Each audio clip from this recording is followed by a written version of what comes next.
Masechet Kiddushin, Daf Dalet, on va commencer par Gimel Amud Bet, au bas de la page, les 5 dernières lignes. Vechitema nilaf mineh, mamona misura lo yalfinan. Vechitema nilaf miknasa, mamona miknasa lo yalfinan.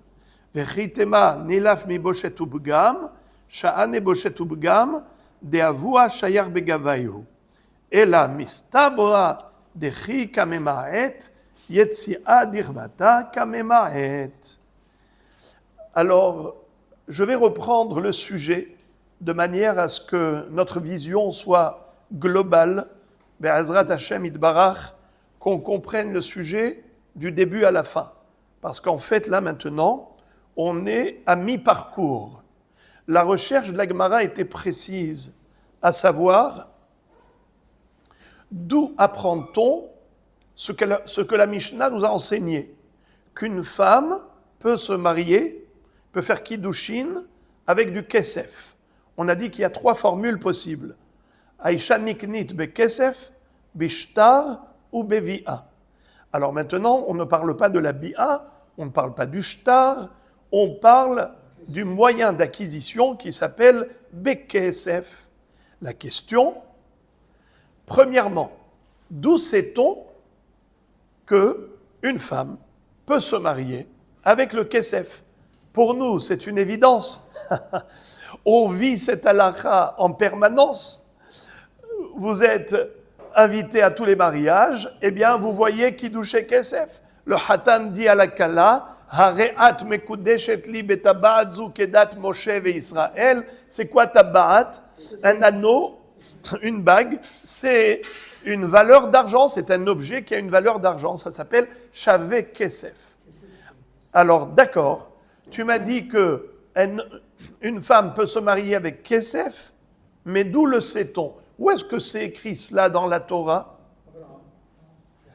Alors Rachid dit que quand on a parlé d'Abraham, c'était au passage, mais on va y revenir là-dessus. Mais pour l'instant, vous allez être déçus, parce qu'on ne va pas parler d'Abraham Avinu du tout. Alors oubliez Abraham. Non, parce que ça peut vous perturber. Car c'est vrai, vous avez raison, on l'a évoqué et on va le réétudier plus tard, mais pendant un daf, oubliez complètement ça. Maintenant, faites table rase de Abraham. Maintenant, pensez juste à ce que la Gemara va nous enseigner. Il y a dans une Mishnah de Masechet Ketubot 2 enseignements.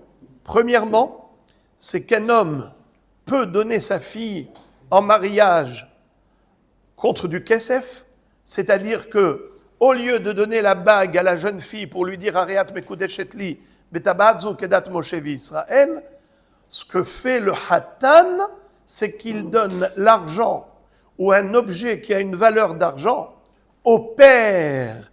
Et il dit au papa Bitra mekudeshet li betabaat kedat Moshe Israël ou bekesef ze kedat Moshe Israël. On sous-entend de cette Mishnah dans Masechet Ketubot 2 halachot. Premièrement, c'est que la jeune fille, elle peut se marier avec du kesef, comme cette Mishnah, notre Mishnah de Kiddushin, nous l'a enseigné clairement. Aisha niknit be kesef. Donc pareillement, la fille qui se marie, lorsque le père la donne en mariage, eh bien c'est be kesef. Et deuxièmement, c'est qu'on apprend que le papa a un droit d'encaisser cet argent. Ha'av zakai bebito bekidusheha bekesef bishtar ou bebi'a. Rashi nous a expliqué que la Torah a octroyé au papa un pouvoir extraordinaire. C'est que lorsque sa fille est petite, pas seulement ktana, mais même na'ara, comme on avait expliqué que une jeune fille, elle a 3 tranches d'âge, ketana jusqu'à 12 ans, Nahara, entre 12 ans et 1 jour et 12 ans et demi, si elle a eu les 2 poils qui sont un signe de puberté, et Bogeret, c'est après 12 ans et 6 mois. À quel moment le papa a le pouvoir de donner sa fille en mariage, Bekesef, Bishtar ou Bebi'a? Uktana, mais même Nahara, pas seulement jusqu'à 12 ans, même jusqu'à 12 ans et demi. Et c'est justement la recherche de la Gemara. D'où sait-on que pas seulement Ketana, le papa le peut, mais même pour Nahara. Ça va être la recherche de la Gemara.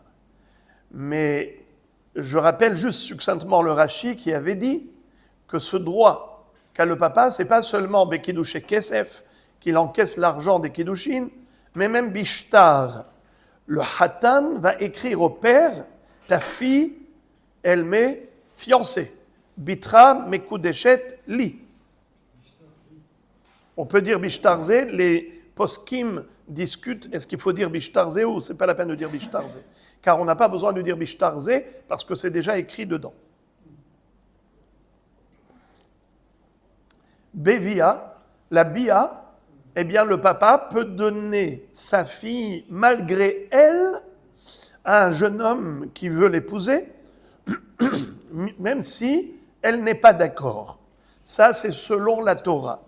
Mais les Chachamim ont dit, on va la prendre dans le Daf Mem Aleph, Asur la Adam, sheikadesh et bito, kesheiktana, ad shetigdal vetomar, biploni ani rotsa. Chachamim ont interdit au papa, de donner sa fille à un mari malgré elle. Il faut que la fille se marie de bon gré et pas malgré. Mais dans l'absolu, dans la théorie, selon la Torah, oui, le père a tout pouvoir sur sa fille. Et même, on va le voir, qu'il peut même la vendre. C'est un pasouk, Vechim kor ish et bito le ama, quand elle est ktana, mais pas quand elle est nahara, car elle sort besimane naharut. Alors la recherche de la Gemara est double. Primo, d'où sait-on que Kesef, c'est un moyen d'acquisition? Secondo, lorsque c'est le père qui donne sa fille en mariage, d'où sait-on que c'est lui qui encaisse l'argent et pas la fille?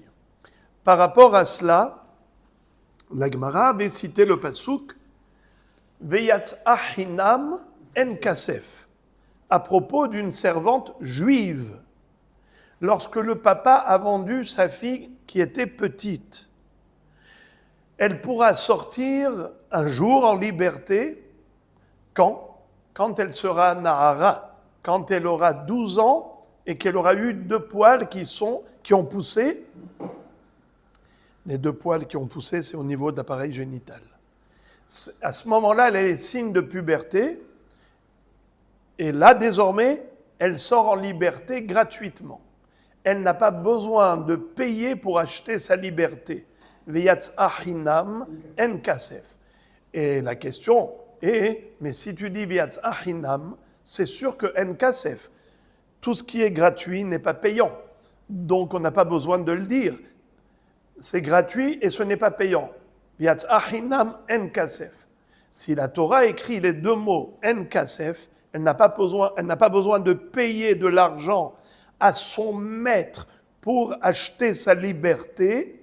Sous-entendu, en kesef le adonze, aval yesh kesef le adon aher. C'est-à-dire que il existe 2 sortes de sorties de sous la tutelle de quelqu'un. Il y a la servante qui sort de sous la tutelle de son maître, et il y a la fille qui se marie, qui sort de sous la tutelle de son père.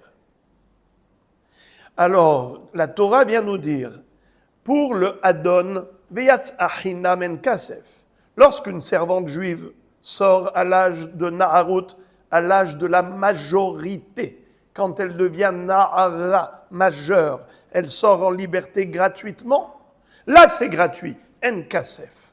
Sous-entendu que dans une autre sortie similaire, qui est la sortie de la fille du cadre paternel, de la maison paternelle, lorsqu'une fille va se marier, elle sort de la maison paternelle, son père c'est comme son maître, à ce moment-là, comment elle va sortir de la maison paternelle? Comment?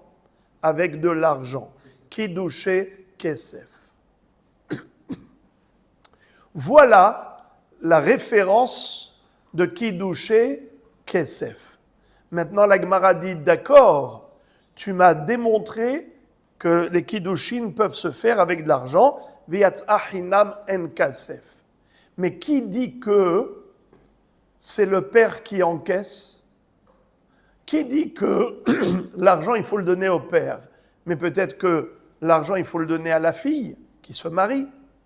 Réponse, je le dis tout ça oralement parce qu'on l'a déjà fait hier sur texte. Réponse, parce que si la Torah a donné le droit au père de marier sa fille malgré elle, ça veut dire que la Torah veut accorder au papa tout pouvoir. Si elle veut lui accorder un pouvoir et que finalement il n'a aucun intérêt lucratif, il ne gagne pas d'argent, alors à quoi cela sert ce pouvoir? Hachi ashta ihu mekadesh la veihi tishkol kaspa, n'est-ce pas? C'est comme ça que la Gemara nous a dit. Et où est-ce que nous voyons que le père peut donner sa fille malgré elle en mariage? Comme dit le pasuk, et biti natati la ish hazeh. Dans l'histoire du Motzi Shemra, nous voyons que le père a le pouvoir de donner sa fille en mariage.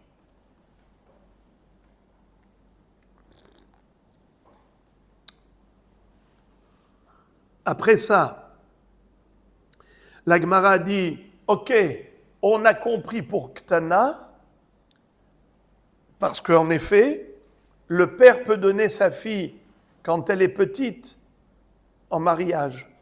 Mais qui dit que c'est pareil quand elle est Nahara? Avant 12 ans et un jour, ok. Mais si elle a eu 12 ans et un jour, plus les 2 poils et jeté ses harottes, comme quoi elle est majeure et vaccinée, qui dit qu'à ce moment-là, il a le pouvoir de la donner en mariage et de prendre l'argent? Peut-être que, quand est-ce qu'il peut la donner en mariage et prendre l'argent? C'est quand elle est petite et qu'elle n'a pas encore la maturité pour réaliser des transactions. Elle ne peut pas effectuer un kinyan. Alors là, c'est le papa qui va prendre les rênes en main. Mais quand elle est Nahara, qu'elle est déjà majeure et qu'elle a du da'at, qu'elle est capable de réaliser un kinyan, peut-être que c'est à elle de se marier, pas le papa, et c'est à elle d'encaisser l'argent. Qui dit que le père a le même pouvoir même quand elle est Nahara? Comme je rappelle, j'ai dit qu'il y a 3 tranches d'âge. Ketana, Nahara, Bogeret. Alors, Bogeret, il ne peut pas. Elle est déjà trop âgée. Elle a 12 ans et demi, elle est déjà autonome. Elle ne dépend plus de son père. Par contre, Ktana et Nahara, il peut la donner en mariage et prendre l'argent. Qui dit que, ok, tu m'as trouvé un pasouk, et biti natati laish hazeh, mais peut-être que ça parle de Ktana. Rashi ouvre une parenthèse et il dit, mais comment est-ce qu'on peut dire une chose pareille? Comment la Gemara peut prétendre que et biti natati laish hazeh, c'est lorsqu'elle est Ketana, avant 12 ans et un jour? Mais clairement, dans le pasouk, on parle de Nahara, puisqu'il s'agit de qui? De Motzi Shemra, celui qui va calomnier sa femme. Il va raconter au Beddin qu'il n'a pas trouvé de sang, qu'il n'a pas trouvé de virginité, qu'elle a trompé entre le fiançailles et mariage, et donc il veut la répudier sans ketouba, et ainsi de suite. Je ne rentre pas dans les détails de Eidim, Zomemim, et ainsi de suite. En tout cas, si le Hatan s'est fait attraper en flagrant délit, comme quoi il a menti, il a accusé une femme innocente, juste pour se débarrasser d'elle sans payer, eh bien, cet homme-là, il va recevoir des coups et en plus, il va payer Mea Kesef. Et à qui il donnera cet argent? Natnu le avi an-na'ara. Venatan le avi an-na'ara. Il va devoir payer les Mea Kesef au père Nachon, au papa de la Nahara. Alors Nahara, c'est quoi? On a dit que c'est entre 12 ans et un jour et 12 ans et demi. Donc c'est pas Ktana. Comment la Gemara a pu dire que peut-être Et biti natati laïchazé, ça parle de Ktana? Rashi répond très joliment, on peut dire, Behemet, ça parle de Nahara au moment où il paye. Mais quand est-ce que son père l'a donnée en mariage? Quand elle était Ktana, quand elle était petite. Et biti natati laïchazé kshehaita Ktana. Et maintenant, elle a grandi. Alors là, on dit, Benatnou le avi à Nahara. L'argent donnera au père de la Nahara. Et donc, tu dis que de là, on apprend, en effet, que le père peut marier sa fille, mais uniquement quand elle est petite, et biti natati laïchazé, parce que elle n'a pas de date. Mais si elle était déjà Nahara au moment du mariage, qui dit que son père peut la marier malgré elle et encaisser l'argent? La question se pose par rapport à la Mishnah dans Ktubot. La Mishnah dans Ktubot qui a dit clairement que le père peut encaisser l'argent des Kiddushin de sa fille quand elle est Nahara. Je répète, c'est Ktubot daf mem vav. Ha'av zakai bevito bekidushia bekesef bishtar ou bebi'a. Et là-bas, on parle donc aussi bien quand elle est Nahara comme quand elle est Ktana. Alors, d'où le sais-tu? C'est la question de la Gemara. Et la Gemara a répondu très joliment. Elle a cité un pasouk qui parle de la Hafarat Nedarim. Dans Parashat Matot, il est écrit qu'un père a le pouvoir d'annuler les Nedarim de sa fille quand elle est Nahara. Bin ureha betaviha. Quand on te dit bin ureha, pourquoi on dit bin ureha betaviha? C'est pour dire que quand elle est Nahara, kol shevach neureha le aviha. Tout ce qu'elle gagne, ça revient au père. Elle se marie, elle touche de l'argent, ça revient au père. Donc le père a le pouvoir sur sa fille, pas seulement lorsqu'elle est Ktana, moins de 12 ans, mais même lorsqu'elle est Nahara, entre 12 ans et 12 ans et demi. La Gemara pose la question, elle dit, mais c'est impossible. Comment la Gemara va réfuter cela? La Gemara va réfuter cette référence en disant ce n'est pas possible que ce soit cela la référence. Car si c'était vrai, pourquoi Rav a trouvé une autre référence pour dire que la main-d'œuvre de la fille revient au père? Rav a dit comme ça, Minaïn shemaase habbat le aviha. Par exemple, la fille, quand elle est Nahara, eh bien, elle travaille, l'argent revient au père. D'où on apprend que l'argent revient au père lorsqu'une fille travaille. Pas seulement quand elle est Ktana, mais même quand elle est Nahara. Rav l'a déduit de quel pasouk?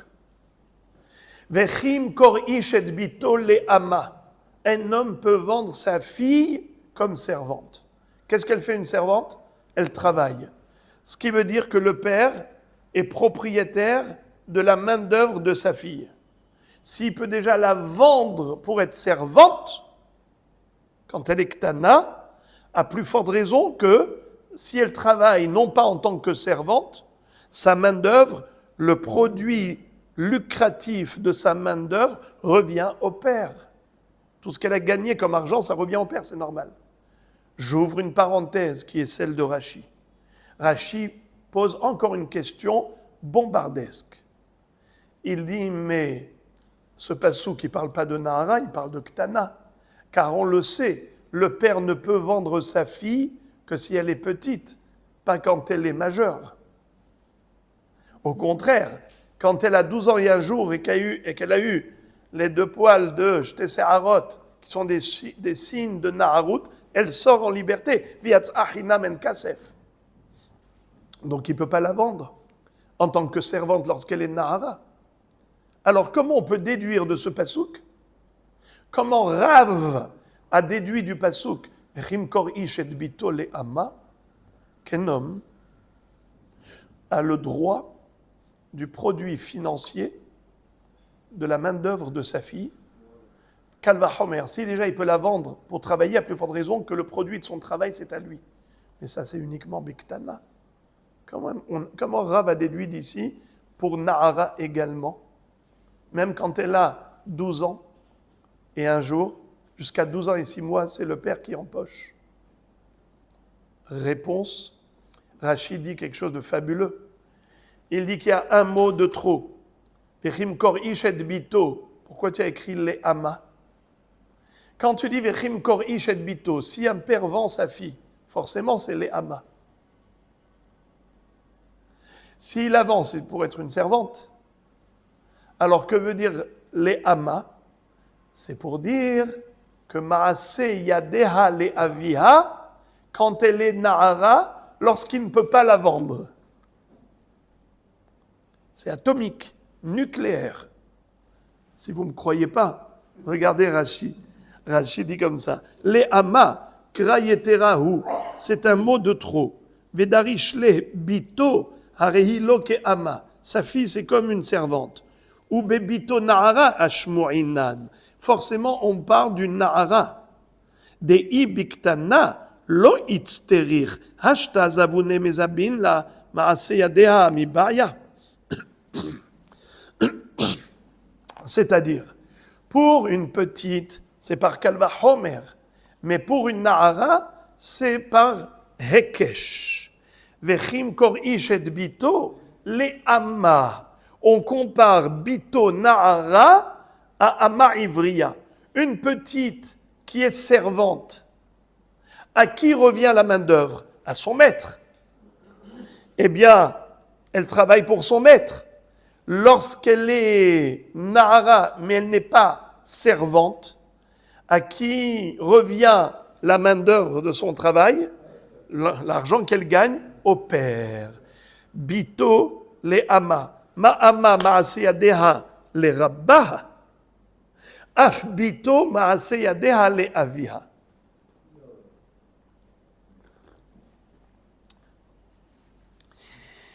Alors, la Gemara dit, dans ce cas-là, je ne comprends pas. Ça te fait deux références pour te dire la même chose. Écoutez la question. Je répète la question de la Gemara.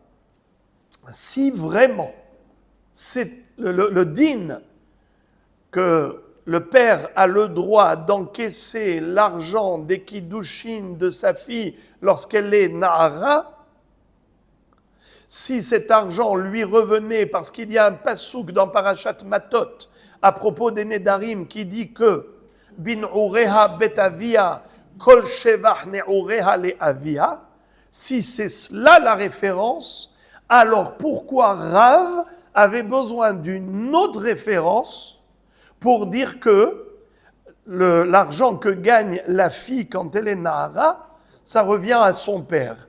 Et il a déduit de quel pasouk? Vechim kor ish et bito le ama. La Torah a comparé bito à ama. Comme ama, une servante juive, son travail c'est pour le maître, ainsi la fille juive, nahara, son travail c'est pour son père.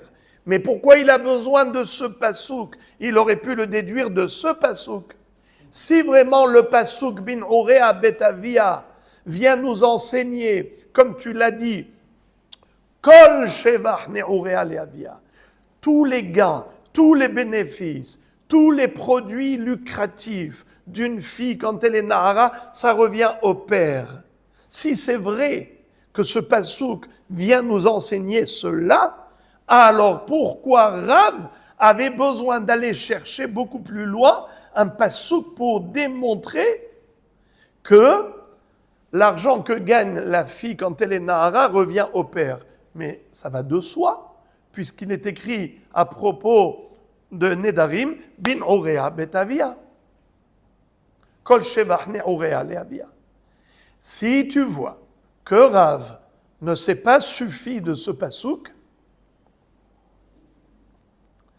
ça veut dire que ce pasouk ne parle que du sujet des Nedarim et n'a rien à voir avec le financier. tout ce qui est d'ordre pécuniaire ne peut pas être déduit du pasouk des Nedarim. Car là-bas, on parle des Nedarim. Bin Urea Betavia, c'est pour nous dire que quand elle est Nahara, son père peut annuler ses vœux. Voilà. Mais quel rapport avec l'argent? C'est la raison pour laquelle Rav avait besoin d'un autre pasouk pour dire que l'argent que gagne une fille quand elle est Nahara revient au père. Alors si c'est comme ça, retour à la case départ. D'où sait-on que le père a le droit de donner sa fille en mariage quand elle est Nahara? Quand elle est Nahara, d'où le sais-tu? Du Pasuk bin Orea Betavia, on vient de démontrer que ça parle que des Nedarim. Ah, tu vas me dire, Vechitema Nilaf Mina. Et si tu vas me dire, eh bien on peut faire une comparaison en disant, de la même façon que la Torah a donné au père le pouvoir d'annuler les Nedarim de sa fille, ainsi le père a le pouvoir de donner sa fille en mariage et d'encaisser l'argent. Pourquoi pas? On peut faire une comparaison. La Gemara dit, cette comparaison n'est pas raison. Pourquoi? Étant donné que Nedarim, c'est un sujet, c'est un registre, et Mamona, c'est un autre registre. Mamona mi Isura lo yalfinan. On ne peut pas comparer tout ce qui est d'ordre financier à tout ce qui est d'ordre de Issour et Heter. Nedarim, c'est un Issour. La Torah a donné le pouvoir au père d'annuler les Nedarim de sa fille. Ça, c'est une chose. Mais comment, à partir de là, tu veux déduire que la Torah a donné au père le pouvoir de donner sa fille en mariage et d'encaisser l'argent? Alors la Gemara dit « Mamona miknasa lo yalfinan ». On ne peut pas déduire une halakha qui concerne l'argent d'une halakha qui concerne le Issour des Nedarim. Car le registre Issour et le registre Mamona n'ont rien à voir. Même si le père peut annuler les vœux de sa fille, mais qui dit qu'il peut aussi encaisser l'argent du mariage de sa fille? C'est là où on est arrivé hier, et c'est à partir de là qu'on continue le shiur d'aujourd'hui, Be'ezrat Hashem. Alors, la Gemara donne une nouvelle proposition. Et elle dit, Vechitema nilaf miknasa. Peut-être qu'on pourrait comparer le din des Kiddushin au din du Knas. C'est quoi Knas? Une amende. À quel moment nous voyons que la Torah a infligé une sanction d'ordre pécuniaire à quelqu'un? Eh bien, on le retrouve à propos du Ones Umfaté. C'est quoi un Ones? C'est un violeur, un Mefaté, un séducteur. Lorsqu'un garçon aura fait l'une de ces choses à une jeune fille qui était Nahara, la Torah le condamne à payer 50 shekalim, Hamishim Kasef. En plus, il sera obligé de se marier avec elle. En plus, il ne pourra jamais divorcer. Il va devoir la subir toute sa vie. Si c'était une fille de caractère insupportable, chlet, pour un instant de plaisir soi-disant, eh bien, il va payer toute sa vie. Eh bien, voilà. La Torah a dit à qui on donne cet argent? Venatnu le'avi hana'ara. Au fils de la Nahara. Au père de la Nahara. Donc, tu vois que l'argent revient au père, les Hamishim shekel. Pareil, l'argent des Kiddushin. La Gemara dit quel rapport? Mamona miknasa lo yalfinan. On ne peut pas comparer le mammon au knas. L'argent du knas est un montant fixe. C'est invariable. Peu importe la couche sociale à laquelle appartient cette jeune fille, la Torah a fixé un montant, un barème pour la sanction. Ça, c'est un chidouche. Ce n'est pas quelque chose qu'on pouvait imaginer. C'est la Torah. Alors, on ne peut pas déduire d'un chidouche quoi que ce soit, car le chidouche reste chidouche. C'est la raison pour laquelle Mamona Miknasa Loyalfinan. On ne peut pas apprendre un digne de Mammon de Kiddushin, que Isha Niknit be Kesef, et que le Kesef revienne au père de la Nahara. Ce n'est pas possible de déduire cela du fait que c'est le père qui encaisse le knas de sa fille qui a été violée ou séduite. La Gemara dit Vechitema nilaf mi boshet upgam. Je ne comprends pas. Il n'y a pas que le knas, que le honès, le violeur doit payer. À part l'amende de Hamishim Kesef, il doit payer aussi le bochet, l'humiliation qu'il lui a infligée, et aussi le pgam. Pgam, c'est quoi? Réduction de valeur. Quand elle était vierge, et maintenant qu'elle ne l'est plus, cette dépréciation, eh bien, il faut la payer. Le violeur doit payer au père de la Nahara un dédommagement qui correspond à sa perte de valeur maintenant, en lui faisant perdre sa virginité. Rabotaï, comment est-ce qu'on peut évaluer le prix de ces bétoulim?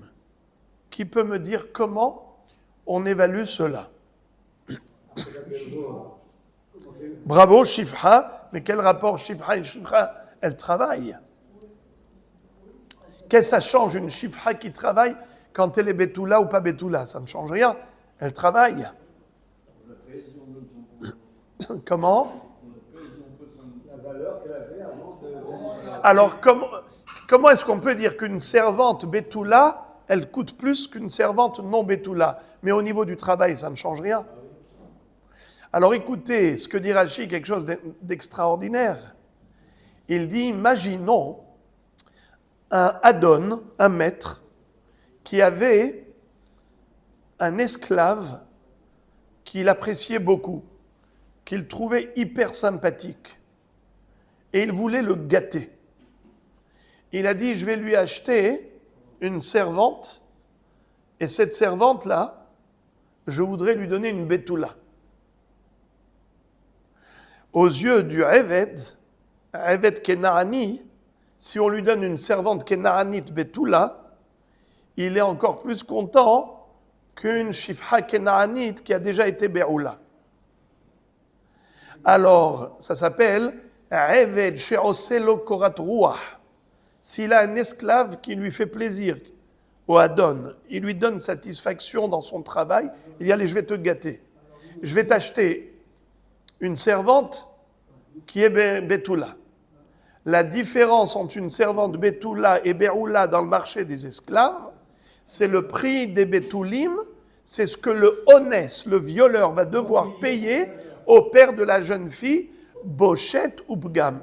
La boucha qu'il lui a faite et aussi la réduction de valeur, la dépréciation par rapport aux Betoulim qui sont estimés en fonction du marché des esclaves. D'ailleurs, vous le savez, que pour tout dommage corporel, c'est au marché des esclaves qu'on évalue. Par exemple, quelqu'un qui a crevé l'œil de l'autre, Hashem Yatzilenu, comment est-ce qu'on fait pour savoir quel est le prix de l'œil? On voit au marché des esclaves quelle est la différence de prix entre un borgne et un esclave qui voit des deux yeux. La différence entre les deux, c'est le prix de l'œil crevé. Donc, voilà, gamme. La Gemara donc propose de comparer l'argent des Kiddushin à l'argent du Bochet Ubgam. Parce que Bochet Ubgam, ce n'est plus un knas, c'est mamona. C'est la contre-valeur du dommage causé. Il a violé, il a donc réduit de valeur cette jeune fille, alors il doit payer le mammon, un dédommagement. L'indemnité qu'il reverse par rapport aux bochettes, par rapport au pgam qu'il a causé, eh bien ça, c'est du mammon, c'est pas du knas. Vous comprenez que ça, c'est la contre-valeur du préjudice. Alors dans ce cas-là, c'est mammona et mammona, c'est comparable. Et là, on peut dire qu'on a trouvé la référence. D'où sait-on qu'un père a le droit d'encaisser l'argent des Kiddushin?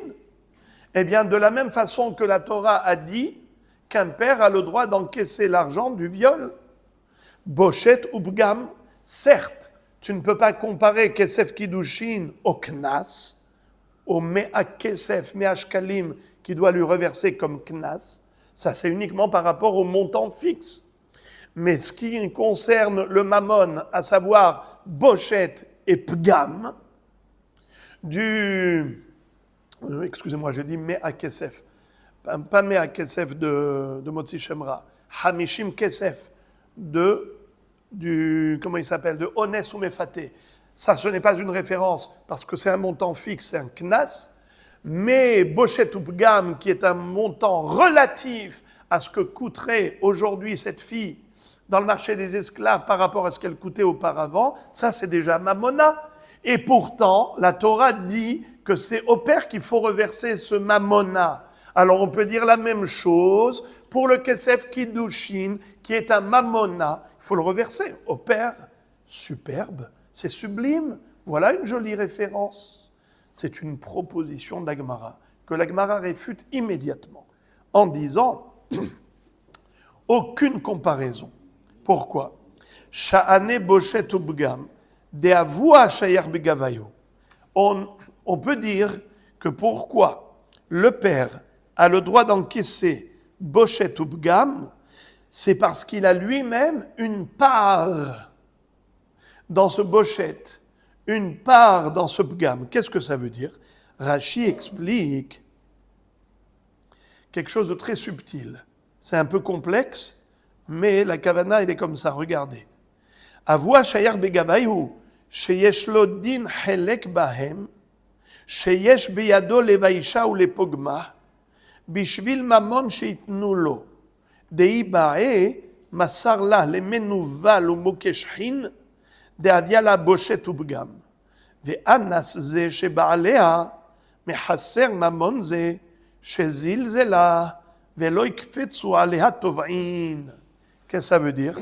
Ça veut dire qu'en réalité,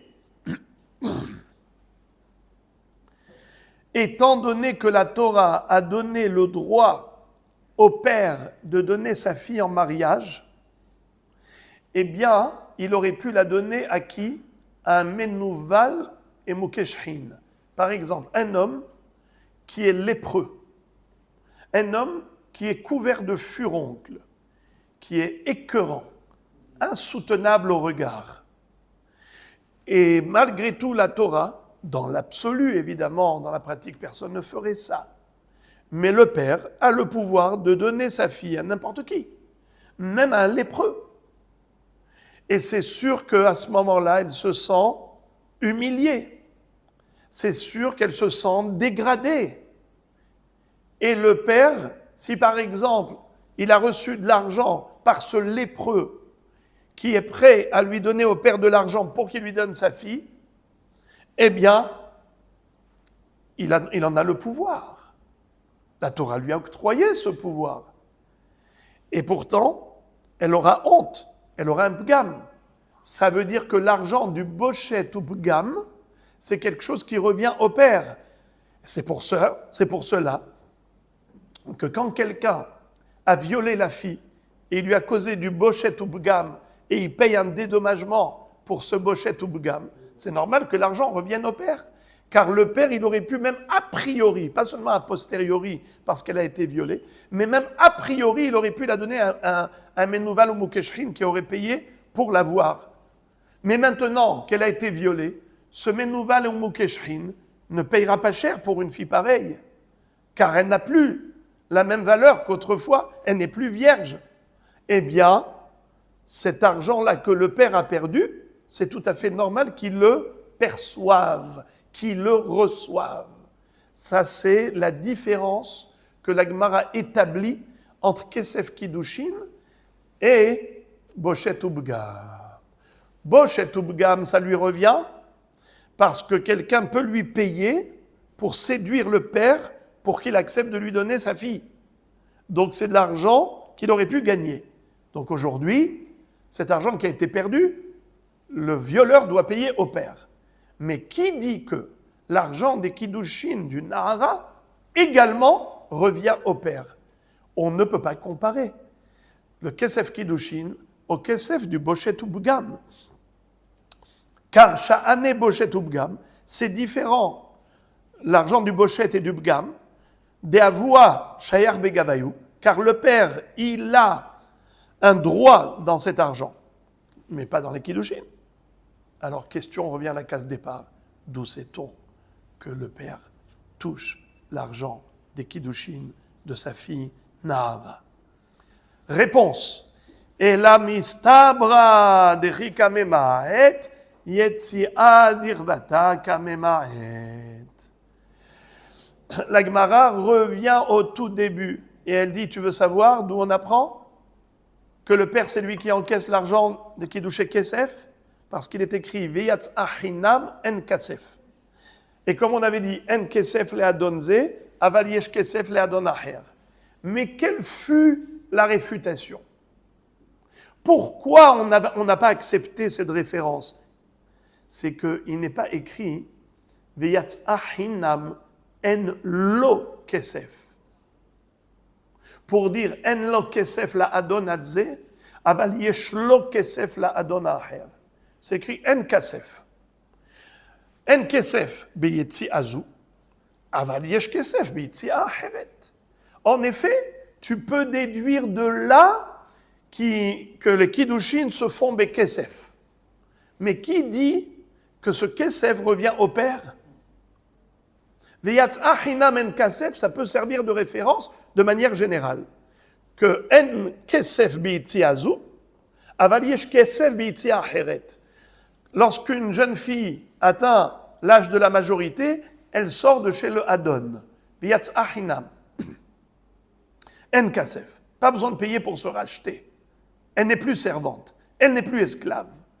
Mais lorsqu'une fille sort de la maison paternelle, yesh kesef.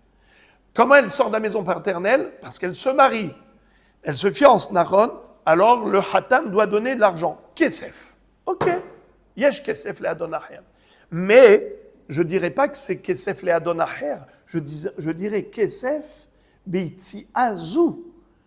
Beyatz achinam en kasef. Beitzi azou. Beyatz a. Il n'y a pas de Kesef. Mais beitzi acheret, yesh Kesef. Mais à qui revient ce Kesef? Qui dit que ça revient au père? Peut-être que ça revient à la fille. C'était ça la grosse question qui nous a entraînés, je vais dire, dans ce labyrinthe. Mais la Gemara sort du labyrinthe et elle dit Mistabra. C'est logique. De la même façon que s'il y avait de l'argent à payer, Beitzia du Adon, ça aurait été au Adon.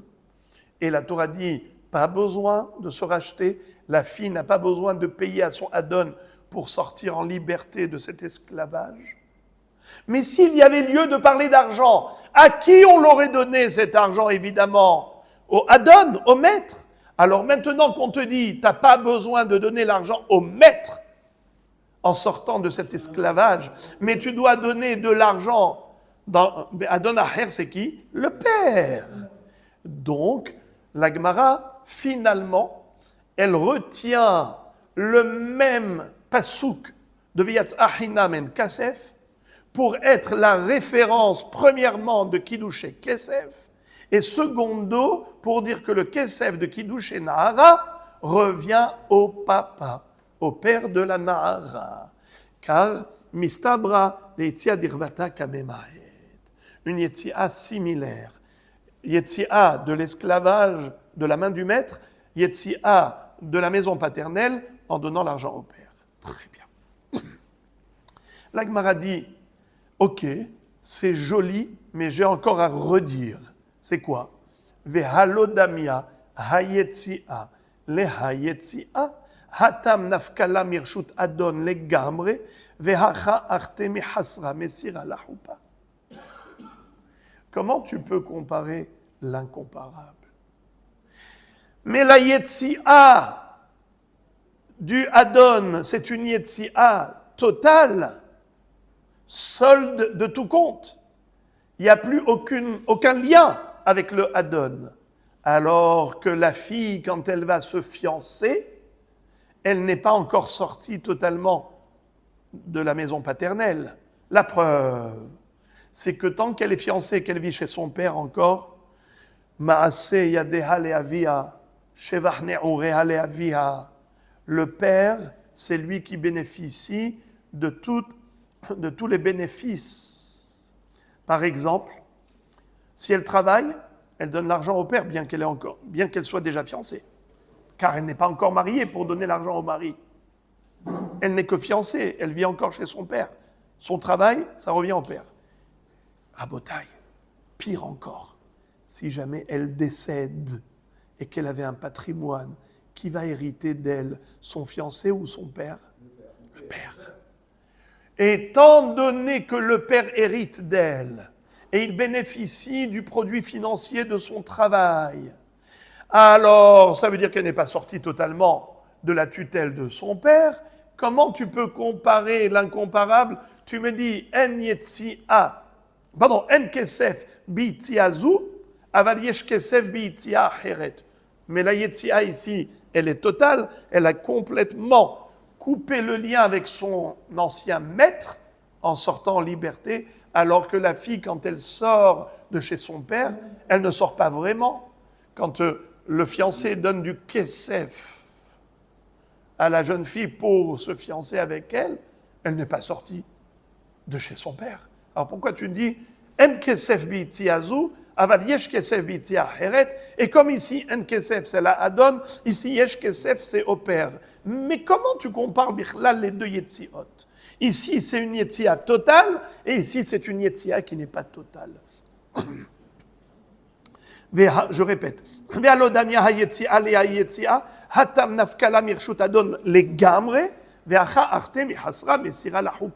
ici il manque encore la choupa. Ce n'est qu'à la choupa qu'elle va pouvoir sortir complètement. La Gemara répond, Be'afarat nedarim miha nafkala mirshute, ditnan na'ara meorasa avia ou ba'ala mefirin nedarea. En effet, tu as raison que par rapport à certains domaines, elle est toujours sous la tutelle de son père et le père bénéficie de tous ses produits lucratifs, le travail, la Yerusha, l'héritage si jamais elle décédait, mais tout de même il y a un domaine où on dit qu'en effet elle est sortie de chez son père, c'est Hafarat Nedarim, l'annulation de ses vœux, de ses serments. Qui désormais peut annuler ses serments, ses vœux? Avant c'était le père tout seul, mais maintenant le père ne peut plus œuvrer tout seul. Pour annuler ses Nedarim, il faut l'association du fiancé. Na'ara hameorasa aviha ou ba'ala mefirin nedarea. Donc tu vois que ça y est, elle a déjà un pied à l'extérieur au moment des fiançailles. Car désormais, le fiancé doit participer à l'annulation de ses vœux s'il y en a.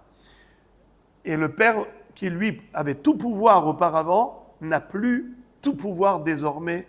Dorénavant, il faut que les deux s'associent. S'il y a eu le père sans le fiancé ou fiancé sans le père, ça ne marche pas pour l'annulation des vœux de la nara. Donc, ça veut dire, en quelque sorte, qu'il y a tout de même une coupure du cordon ombilical avec le père. Donc, ça s'appelle Yetsia. En kesef bi'tziazu, yesh kesef bi'tzia heret. Elle est sortie de chez son père en se fiançant, car nous voyons que ça se traduit par la hafarat nedarim que le père ne peut plus faire tout seul. Ok. Maintenant qu'on a appris quelle est la référence, les amis, de Kiddushay Kesef. Là maintenant, comme on dit, il y a tellement d'arbres qu'on ne voit plus la forêt. On a tellement étudié à ce propos dans l'analyse de ce pasouk que maintenant, si je vous pose la question de manière innocente, dites-moi les amis, d'où sait-on que les kiddushin peuvent se faire avec du kesef? Répondez-moi très facilement. Quel pasouk? Bravo. Veyatsa hinam en kasef. Pourquoi il y a écrit en kasef? Mais tu as déjà dit hinam. C'est pour dire en kesef bi'itziazu, yesh kesef bi'itziah acheret. Et de la même façon que s'il y avait du kesef bi'itziazu, c'était pour le hadon, là aussi, kesef bi'itziazu, c'est pour le père. Ok, voilà. Donc on apprend deux choses à la fois que les kiddushin se font bekesef et que les kiddushin de Nahara sont encaissés par le père et pas par la fille. It's very good. Maintenant, la Gemara arrive en force. Premier projectile. La Gemara envoie un missile. Elle dit Vehai, Viatz Achinam, Leachi ou Deata, Hami Baile Legdetania. Ah bon? Cette redondance du pasouk, Veyatz Achinam en kasef, elle sortira gratuitement, en liberté, sans argent. On a dit que c'est une redondance, c'est ce qui nous a conduit à ce limoud. La Gemara dit pas du tout. On a un autre limoud. On a un autre enseignement qui découle de cette redondance. Rien à voir avec l'histoire de Kiddush et Kesef. Et donc tout tombe à l'eau. Quel est le limoud? Haimi ba'ele legdetania, detania viatz achinam elu yeme bagrut, en kasef elu yeme na'arut. C'est-à-dire, d'où sait-on qu'une jeune fille vendue par son père quand elle était petite pour être une esclave, elle pourra sortir en liberté dès qu'elle aura les signes de puberté.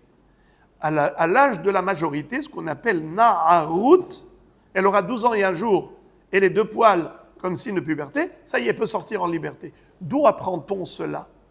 Eh bien, parce qu'il est écrit comme ça. Veyatz achinam en kasef.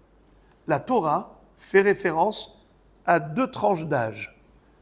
On a dit qu'une jeune fille, elle a 3 tranches d'âge. Enfant, adolescente, adulte. Elle est enfant jusqu'à 12 ans et un jour. Elle est adolescente depuis 12 ans et un jour jusqu'à 12 ans et 6 mois. Et ensuite, elle est boguerette, adulte. À quel moment elle sort en liberté? Est-ce que c'est à 12 ans et 6 mois ou à 12 ans et un jour? Hein? Les deux. Ve'atz achinam ele yeme bagrut, en kasef ele yeme na'arut. Ve'atz achinam, ça fait allusion à quelle tranche d'âge? Bagrut, 12 ans et demi. En kasef, ça fait allusion à quelle tranche d'âge? 12 ans et un jour. Na'arut. Entre parenthèses, la Gemara plus tard va poser une question bombe nucléaire. Elle va dire, mais si elle est déjà sortie en liberté quand elle était Nahara, donc il n'y a pas lieu de parler de liberté quand elle est boguerette, puisqu'elle est déjà sortie en liberté à 12 ans et un jour. Alors ne me dis pas qu'elle sortira en liberté à 12 ans et 6 mois, puisque son père ne pouvait plus la revendre après. Alors de quelle liberté tu parles? On verra après dans la Gemara la réponse délicieuse à cette question.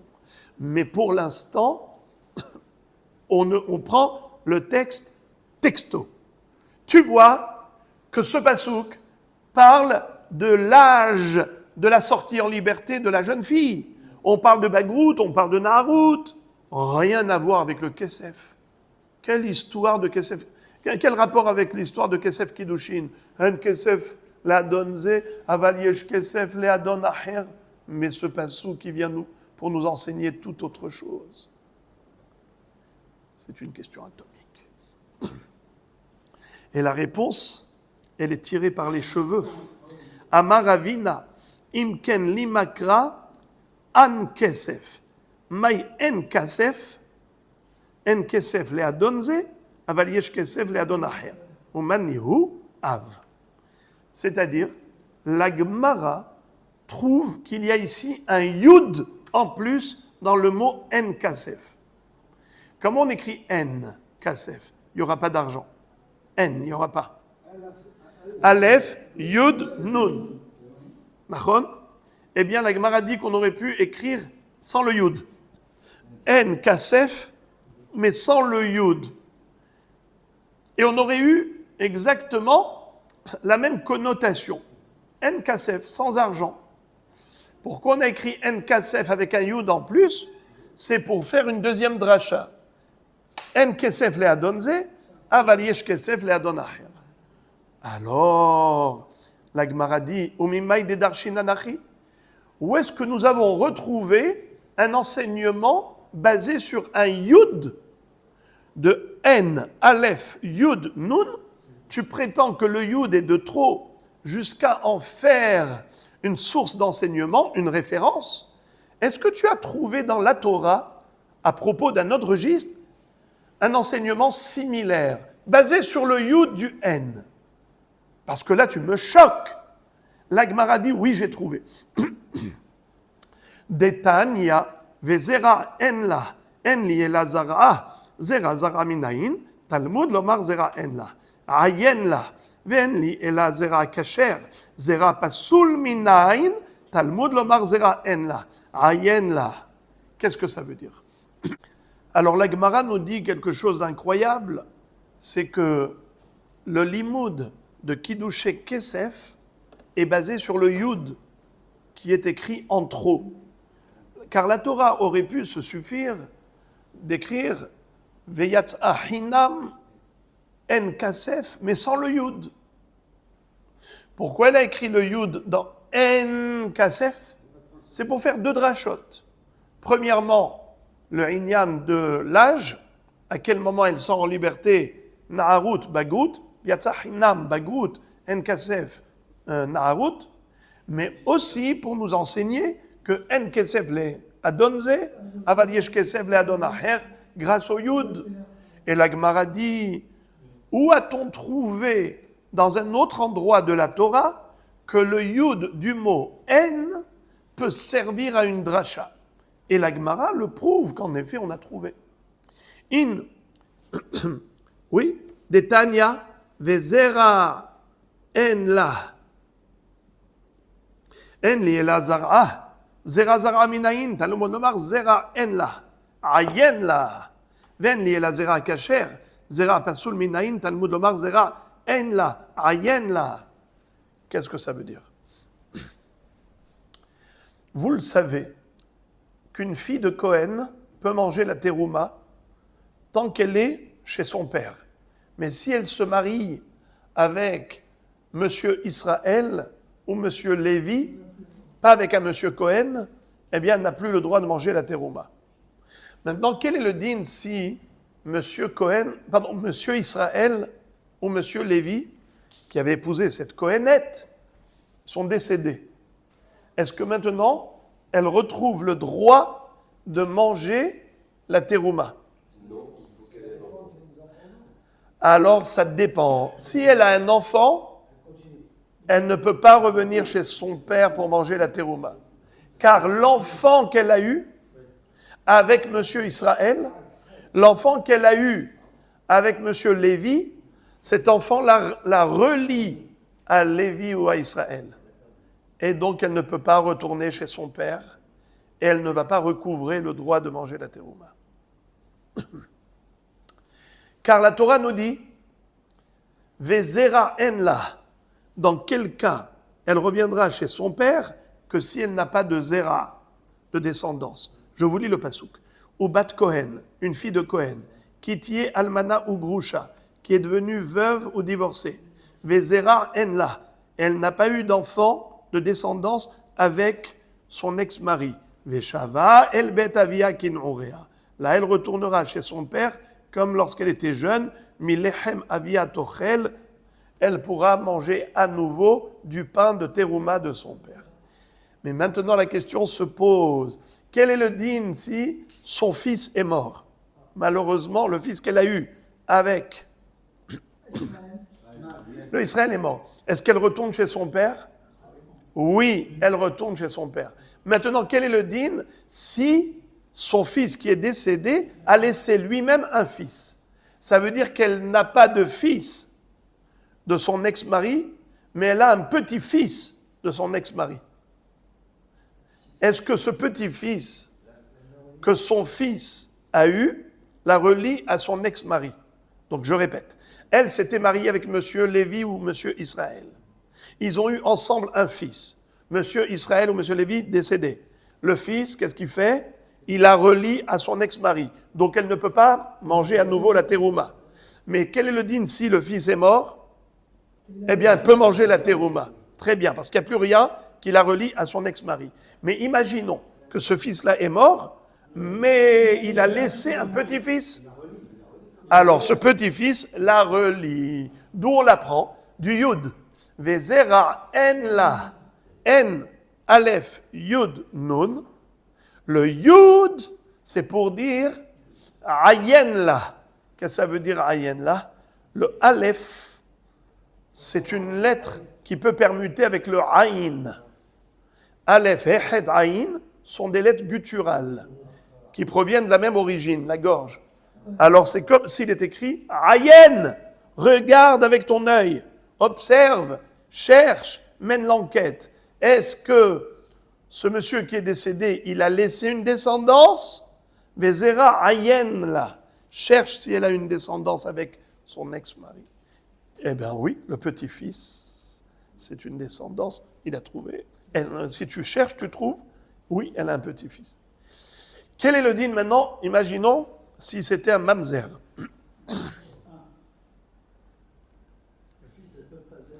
Cette femme-là, elle a eu un enfant avec, malheureusement, un homme qui est... non, pas un homme qui était marié. Elle était mariée. Elle était mariée et elle a eu un enfant avec un homme qui n'est pas son mari. Et cet enfant-là, pardon, ce monsieur-là avec qui elle a eu une relation adultérine, eh bien, c'était pas un Cohen. C'était un Israël. Elle était Bat Cohen. Elle a été avec celui-là. Maintenant, est-ce qu'elle peut manger la terouma quand ils sont morts?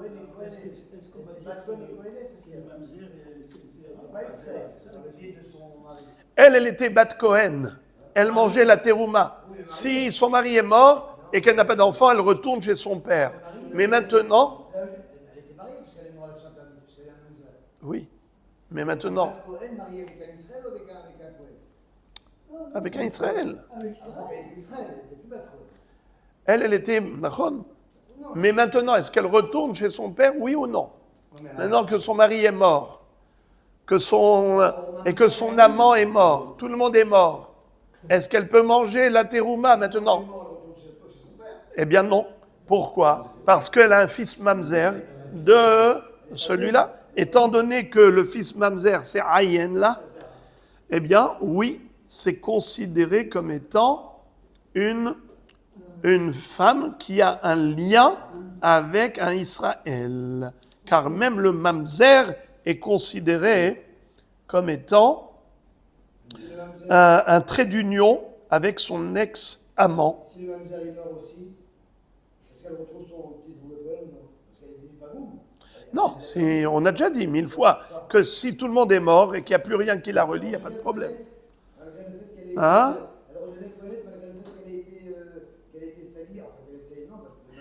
Alors ici, Tosfot pose une question. Il dit, mais si elle a eu une relation adultérine, alors de toutes les façons, elle est disqualifiée de la terouma.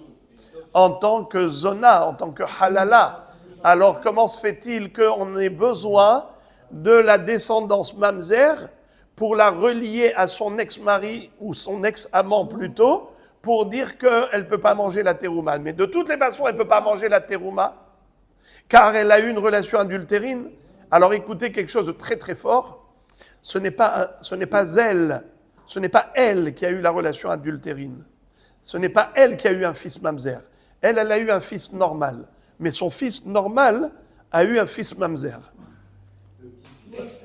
Ça veut dire que son petit-fils est mamzer.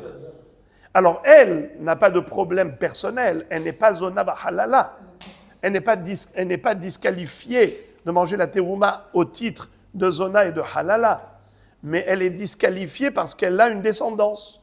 Laquelle descendance? Son fils est mort, mais son fils a laissé un fils mamzer. Bravo! Étant donné que ce petit-fils-là est considéré comme un fils, eh bien, il a relié à son ex-mari. Mais si l'enfant est mamzer, si le fils là, ça ne tombe pas de la mère. Mais c'est qui l'a eu? C'est son fils. Elle avait un fils qui a eu un fils mamzer. C'est-à-dire son fils a été avec une femme mariée, par exemple, Hachem Yatzilenu, et il a eu un fils mamzer.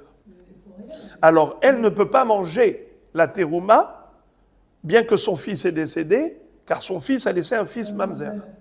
Et d'où on apprend que même le mamzer la relie à son ex-mari, parce qu'un yud, ayen la. Alors la Gemara dit, c'est quoi ayen la? Recherche si elle a une descendance. La Gemara dit, je n'ai pas compris, tu m'as enseigné 2 enseignements du même yud. Va piqueter les erazara. Mais tu m'as déjà dit que le yud vient t'enseigner déjà le petit-fils. Comment tu es arrivé au mamzer?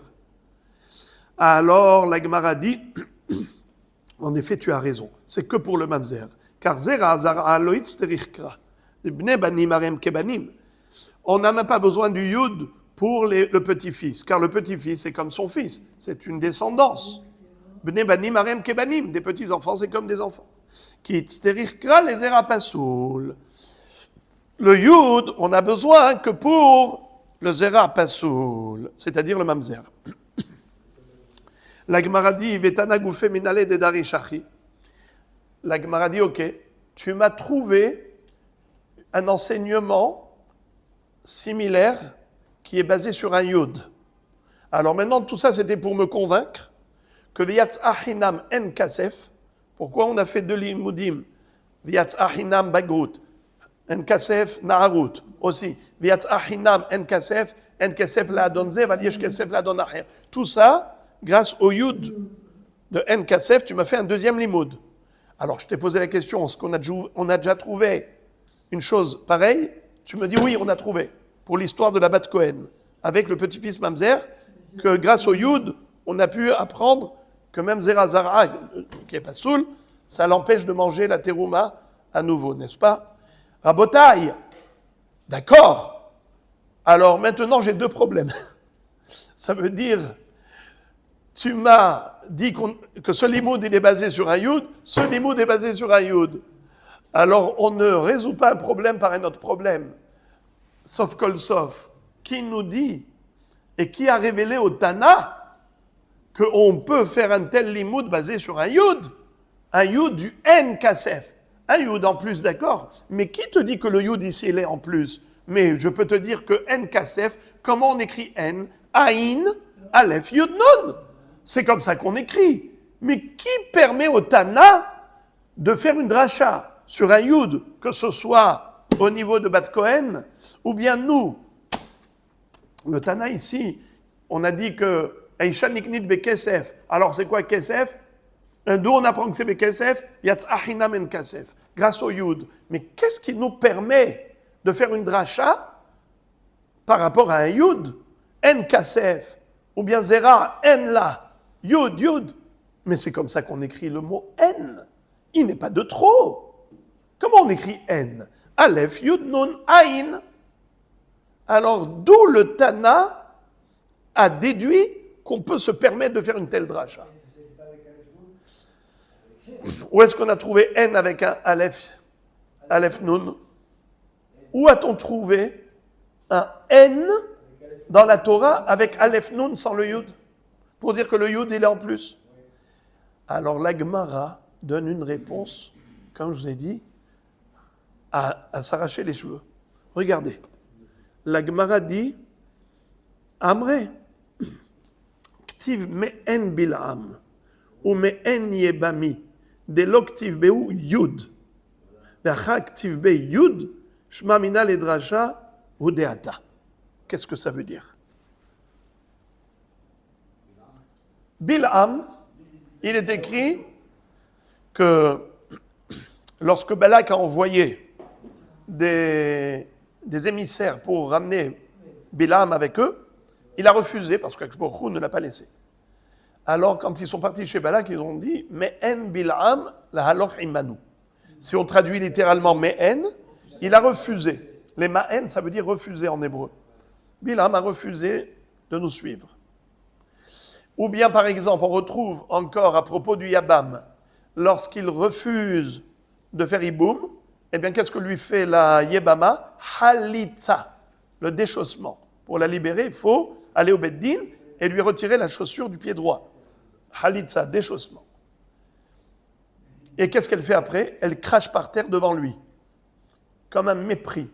Et elle va dire Kacha ya'aseh la'ish asher lo yivne et bet achiv. Mais avant cela, elle doit faire une déclaration. Mais en yebami, comme ça il est écrit, ve'im lo yahpot sa'ish lakahat et yebimto ve'alta yebimto hashara el azekeni ve'amra, mais en yebami le'akim le'achiv shem be'Israël lo ava yabbemi. Elle va faire une déclaration d'abord devant les Dayanim. Mon Yabam, mais en, comment je traduis mais en Yebami? Il a refusé. Il a refusé de faire Iboum. Si on traduit littéralement, les ma'en, c'est refusé. Eh bien, mon Yabam a refusé. Alors c'est écrit me'en sans le yud. C'est écrit me'en bil'am, la lorimanu sans le yud. Ah, tu vois me'en sans le yud, me'en yebami, me'en bil'am, ça veut dire que le en peut s'écrire sans yud. Si on l'a écrit avec yud, eh bien, c'est un yud de trop. S'il est de trop, c'est pas pour rien, c'est pour faire une dracha. Donc la dracha, en yatz'ahinam en kasef, elle tient la route. Vezera en la, ayen la, ça tient la route. Rabotaï, pourquoi j'ai dit que c'est à s'arracher les cheveux? Car aucun rapport. Mais en bil'am, mais en yebami, ce sont des verbes. Le verbe les ma'en, il n'y a pas de yud là-bas. Quel rapport avec l'histoire de en? Eh bien, les Mefarshim expliquent que ici, à propos de Bil'am ou à propos du Yabam, la Torah ne voulait pas dire refuser. Elle ne voulait pas employer un verbe lema'en. Me'en bil'am ou me'en yebami, c'est en fait la contraction de deux mots. Comme s'il était écrit mi-en, parce qu'il ne veut pas. Pas lema'en, me'en bil'am, dans le sens du verbe lema'en. Il a refusé. En, ça veut dire négation. Pas refus. En, ça veut dire il n'y a pas. Puisque Bil'am ne vient pas, mais Ein Bil'am, alors Imanu, puisque Bil'am n'est pas avec nous, ou bien mais En Yabemi, mi Ein Yabam, mais Yabem, alors c'est comme si c'était écrit mi Ein. Alors là, tu dois écrire avec un Yud. Pourquoi tu as écrit sans Yud? Eh bien parce que En peut s'écrire sans Yud. Et si on a deux références, mais en bil'am, mais en yabemi, comme quoi le n peut s'écrire sans yud, alors lorsque tu l'écris avec yud, tu peux faire une dracha. Voilà pourquoi en kasef d'adonze, mais kasef d'adon. Avec un yud, tu as fait une dracha. Vous verrez en là, ayen là, le petit-fils mamzer, il empêche de manger la terouma avec un yud. Voilà comment la Gemara arrive finalement à cette explication.